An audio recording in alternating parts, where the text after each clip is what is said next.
What's up? If Darian can't have him. Darian, go play. No. I love you, Nick, and you love me. You animal! कहानी की शुरुआत में हम एक Sebastian नाम के लड़के को देखते हैं जो कि एक प्लेबॉय है और वो किसी भी लड़की को चुटकियों में पटा सकता है। एक दिन सेबेस्टियन एक डॉक्टर से मिलने जाता है और वहाँ पर वो उस डॉक्टर के साथ भी फ्लर्ट करने लगता है।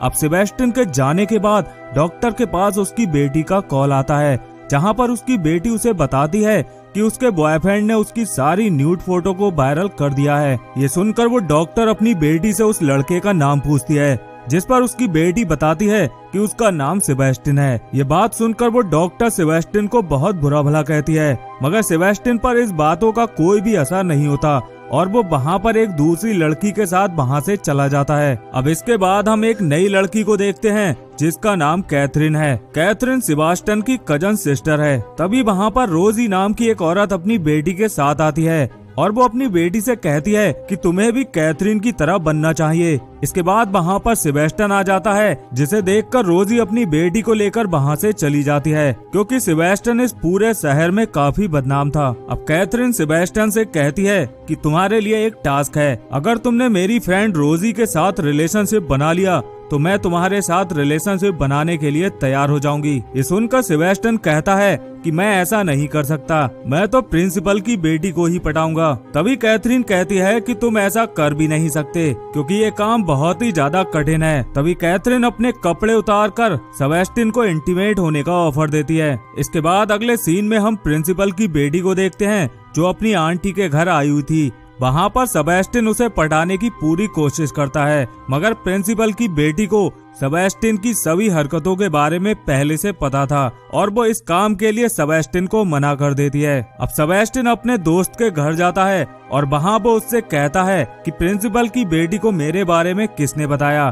तभी उसे याद आता है कि शायद क्रेग ने उसे बताया होगा। इधर हम रोजी और कैथरीन को देखते हैं, जहां रोजी कैथरीन से कहती है कि उसे अपने टीचर से प्यार हो गया है। इसके बाद कैथरीन रोजी को किस करना सिखाती है। अब अगले सीन में हम सेबेस्टियन को क्रेग के घर पर जाता हुआ देखते हैं, जहाँ पर क्रेग एक लड़के के साथ फिजिकल रिलेशनशिप बना रहा था। इसके बाद सेबेस्टियन उन लोगों की फोटो खींच लेता है और उन्हें ब्लैकमेल करता है। वो क्रेग से कहता है कि तुमने जो कुछ भी प्रिंसिपल की बेटी को मेरे बारे में बताया है उसे ठीक करो, और अगर तुमने नहीं बताया तो पता करो कि किसने बताया है। अब अगले दिन क्रेग प्रिंसिपल की बेटी से मिलता है और सेबेस्टियन की झूठी तारीफें उससे करने लगता है।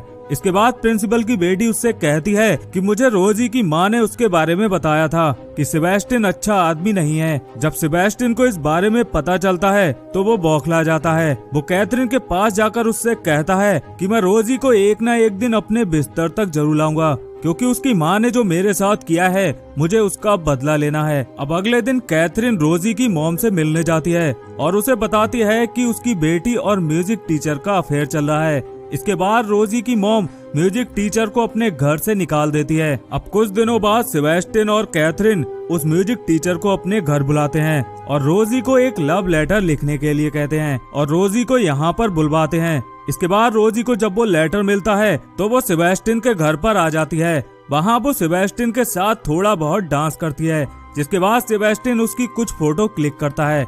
इसके बाद रोजी सेबेस्टियन की सिस्टर से कहती है कि उसने मेरी कुछ फोटो क्लिक करी हैं। अब कैथरीन रोजी को समझाती है कि सेबेस्टियन को इंटीमेट होने की काफी अच्छी नॉलेज है और तुम उससे बहुत कुछ सीख सकती हो। अब रोजी बहुत ही सीधी लड़की होती है तो वो सेबेस्टियन के साथ इंटीमेट होने के लिए राजी हो जाती है। अब इधर हम देखते हैं कि सेबेस्टियन को प्रिंसिपल की बेटी से प्यार हो जाता है और उसका कहीं भी दिल नहीं लगता।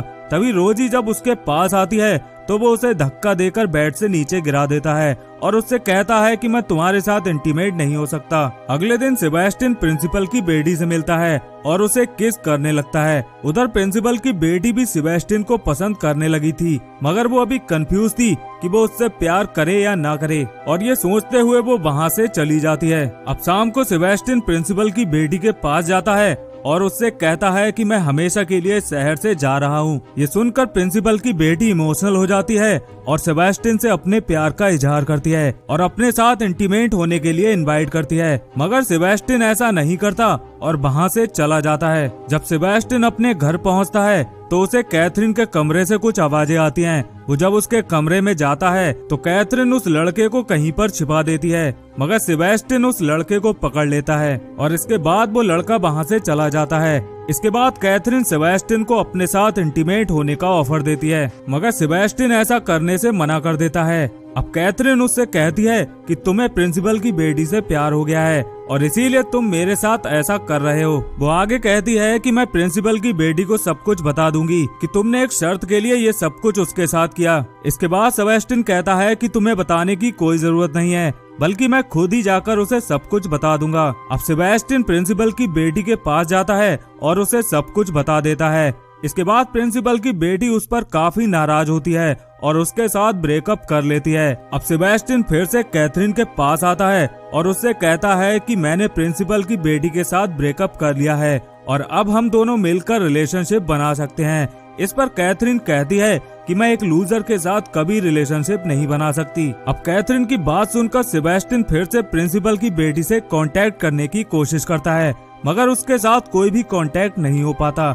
इसके बाद सेबेस्टियन अपनी एक डायरी और एक लेटर को प्रिंसिपल की बेटी के पास भेजता है, जिसे पढ़कर वो समझ जाती है कि कैथरीन के कहने पर सेबेस्टियन ने ये सब कुछ किया था। वो प्रिंसिपल की बेटी के घर के नीचे खड़ा होकर सारा दिन इंतजार करता है कि कब वो बाहर आएगी, मगर वो बाहर नहीं आती। इसके बाद सेबेस्टियन वहाँ से चला जाता है। अब प्रिंसिपल की बेटी ने उस डायरी को पूरा पढ़ लिया था और वो सब कुछ समझ गई थी और वो भी सेबेस्टियन को ढूंढने लगती है। तभी हम देखते हैं कि सेबेस्टियन का उस म्यूजिक टीचर के साथ झगड़ा हो जाता है। इसी बीच वहाँ पर प्रिंसिपल की बेटी भी आ जाती है, जो उन्हें बचाने के चक्कर में खुद सड़क पर गिर जाती है, जिसका कार से एक्सीडेंट होने वाला होता है, मगर सेबेस्टियन उसे बचा लेता है और खुद गाड़ी के नीचे आ जाता है। अब मरते हुए भी वो प्रिंसिपल की बेटी से अपने प्यार का इजहार करता है। अगले दिन हम देखते हैं कि सेबेस्टियन की आत्मा की शांति के लिए कॉलेज में स्पीच हो रही थी और ये स्पीच कैथरीन दे रही थी। तभी वहाँ से कुछ स्टूडेंट उठकर बाहर जाने लगते हैं, जिसे देखकर कैथरीन को बिल्कुल भी अच्छा नहीं लगता। जब कैथरीन बाहर जाकर देखती है तब उसे पता चलता है कि उसकी सारी सच्चाई लोगों के सामने आ चुकी है। दरअसल सेबेस्टियन ने जो डायरी प्रिंसिपल की बेटी को दी थी उसमें कैथरीन की सारी सच्चाई थी और उसकी बहुत सी कॉपी कॉलेज में ही बांट दी गई थी, जिससे कैथरीन की पूरी सच्चाई सभी लोगों के सामने आ जाती है। अब ये सब पता होने के बाद कॉलेज से कैथरीन को सस्पेंड कर दिया जाता है और इसी के साथ ये कहानी यहीं पर खत्म हो जाती है।